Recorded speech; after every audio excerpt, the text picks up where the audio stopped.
چوتھی چیز ہے طہارت کے مسائل. طہارت جو لفظ ہے اس کا بنیادی جو مادہ، بنیادی روٹ ورڈ جو ہے وہ طہر سے ہے، تو دو چشمے ہاں اور را. اور یہ لفظ قرآن مجید میں جو عورتوں سے متعلق استعمال ہوا ہے یہ وہی حیض کا ذکر جس آیت میں ہے، یعنی سورہ بقرہ سورہ نمبر 2 آیت نمبر 222 میں جو آیت ہے، اس آیت کے اختتام پر اللہ نے استعمال کیا ہے. اور اللہ نے کیا فرمایا؟ ان اللہ یحب التوابین ویحب المتطہرین. اللہ بے شک بار بار توبہ کرنے والوں سے محبت کرتا ہے اور اللہ اپنے آپ کو ناپاکی سے پاک کرنے والوں سے محبت کرتا ہے. یہ ایک چیز ہم کو سمجھنی چاہیے. اب طہارت کا جو مسئلہ ہے اسلام میں، مسلمان عورت کو طہارت کی ضرورت کب پڑ جاتی ہے، یا یہ پہلے جو چند وجوہات ہے وہ جان لیتے ہیں. کوئی بھی مسلمان عورت اگر ہوا خارج کر دیں، جس کو ہم فارٹنگ کہتے ہیں، تب طہارت کی ضرورت پڑتی ہے. پیشاب یا پاخانہ کے بعد طہارت کی ضرورت پڑتی ہے. اسی طریقے سے حیض یا نفاس کے خون کے مکمل رک جانے کے بعد طہارت کی ضرورت پڑتی ہے.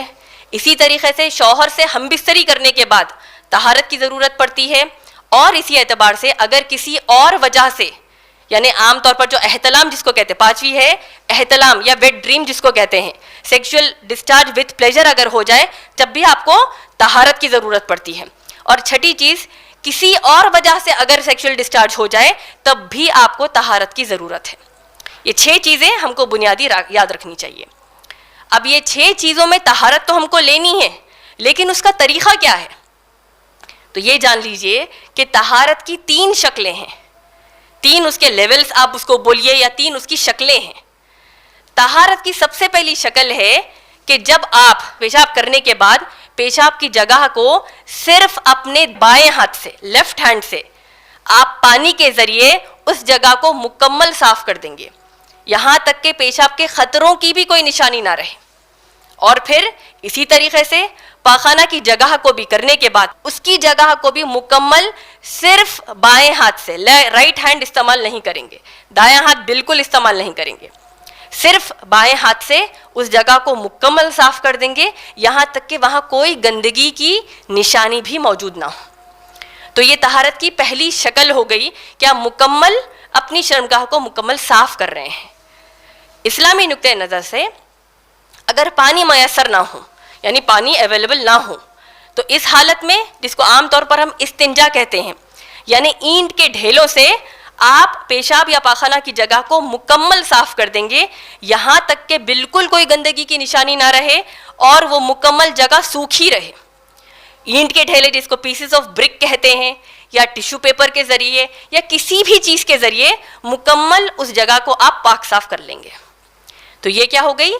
طہارت کی پہلی شکل. طہارت کی دوسری شکل کو اکثر علماء اکرام، کیونکہ اس کا ذکر قرآن مجید میں سورہ مائدہ کی آیت نمبر 6 میں آیا ہے، اس آیت میں کیونکہ طہارت کی دوسری شکل کا ذکر آیا ہے، جس کو عام طور پر آپ اور میں اسلامی تعلیمات کے معلومات رکھتے ہوئے ہم اس کو وضو کہتے ہیں. اور وضو کو کیونکہ قرآن کی سورہ مائدہ کی آیت نمبر 6 میں وضو کے لیے لفظ غسل کا استعمال ہوا ہے، تو علماء اکرام نے وضو کو چھوٹا غسل کہا ہے. اور یہ جو وضو کا ذکر قرآن مجید میں آیا ہے، اس کا ذکر آپ دیکھیں گے سورہ مائدہ کی آیت نمبر 6 میں جو آیا ہے. وضو کی ضرورت کب پڑتی ہے ہم کو؟ طہارت کی پہلی شکل مکمل کرنے کے بعد وضو، یعنی طہارت کی دوسری شکل ہم مکمل کریں گے.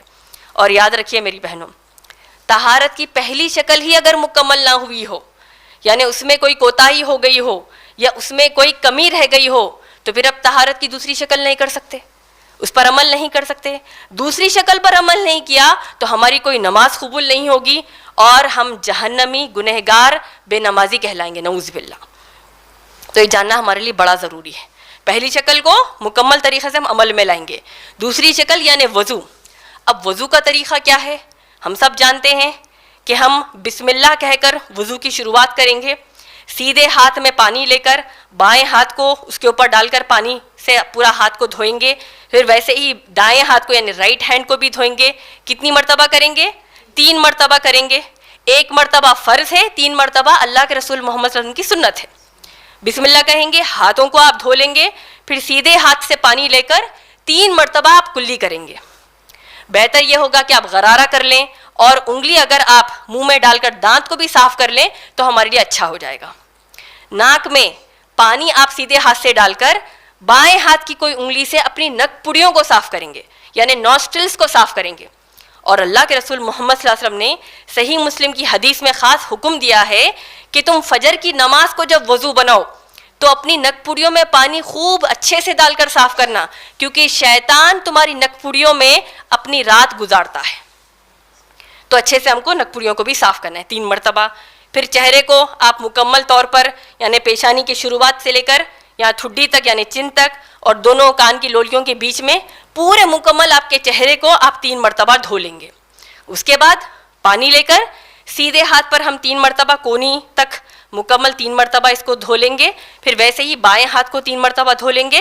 پھر کیا کریں گے, مسح کریں گے. پانی پورا ہاتھ میں لے کر خوب ہاتھ میں لے کر اس کو چھوڑیں گے. اپنی آخری 3 انگلیوں کو آپ اپنی پیشانی کے اوپر سے لے کر پورا پیچھے تک لے کر جہاں بال آپ کے ختم ہوتے ہیں پھر واپس سامنے آ کر پھر آپ اپنے کانوں کو صاف کر لیں گے. 4 فنگر کو آپ اندر ڈالیں گے کان کے اندر اور پیچھے کا کان ایسے صاف کر لیں گے. یہ مسح ہو گیا.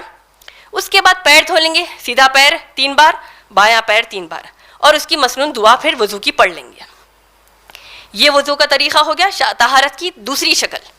اب ایسے حالت میں اگر پانی میسر نہ ہو تو یہی آیت میں سورہ مائدہ کی آیت نمبر 6 میں اللہ سبحانہ تعالیٰ نے ہم کو تیمم کا حکم بھی دیا ہے. ماشاءاللہ, تیمم کا حکم کیا ہے کہ آپ کو اگر کہیں صاف مٹی مل جائے, صاف مٹی آپ کو مل جائے, آپ اس میں ہاتھ ماریں گے, تھوڑا سا اس کو جھٹک لیں گے بسم اللہ کہہ کر, سیدھے ہاتھ کو یعنی دائیں ہاتھ سے بائیں ہاتھ کو ایسے مل لیں گے. پھر ویسے ہی دائیں ہاتھ کو آپ صاف کریں گے, یعنی تھوڑا سا ایسے مل لیں گے, 1 مرتبہ ہی کریں گے. پھر وہی ہاتھ سے آپ اپنے چہرے کے اوپر تھوڑا سا پھیر لیں گے. آپ کا ماشاءاللہ تیمم ہو گیا. تو یہ طہارت کی دوسری شکل میں ہم نے کیا سیکھا, وضو کیسے کرنا ہے اور تیمم کیسے کرنا ہے. تو یہ دوسری شکل ہو گئی.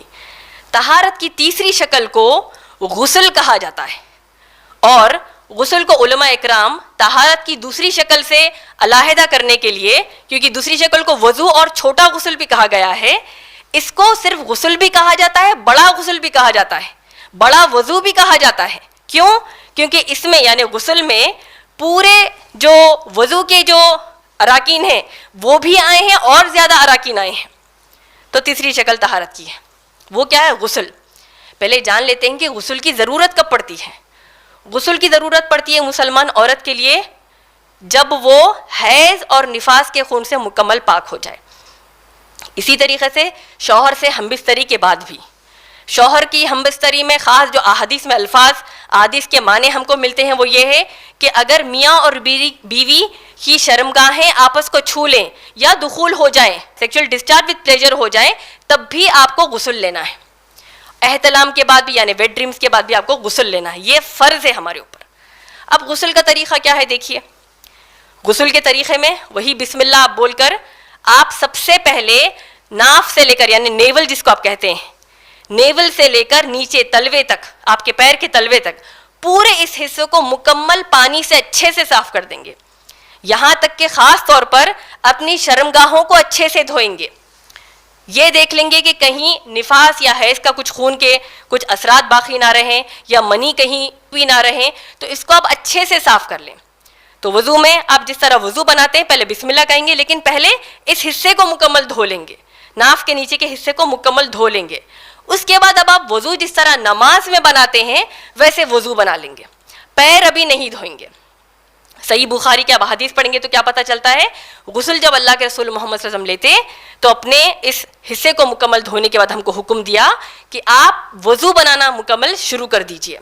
اور پھر مسح اللہ کے رسول محمد صلی اللہ علیہ وسلم 3 مرتبہ اپنے سر کے بالوں میں جڑوں میں پانی کو ملتے, اور اس کے بعد پھر سیدھی جانب بالوں پر 3 مرتبہ پانی ڈالتے, بائیں جانب بالوں پر 3 مرتبہ پانی ڈالتے.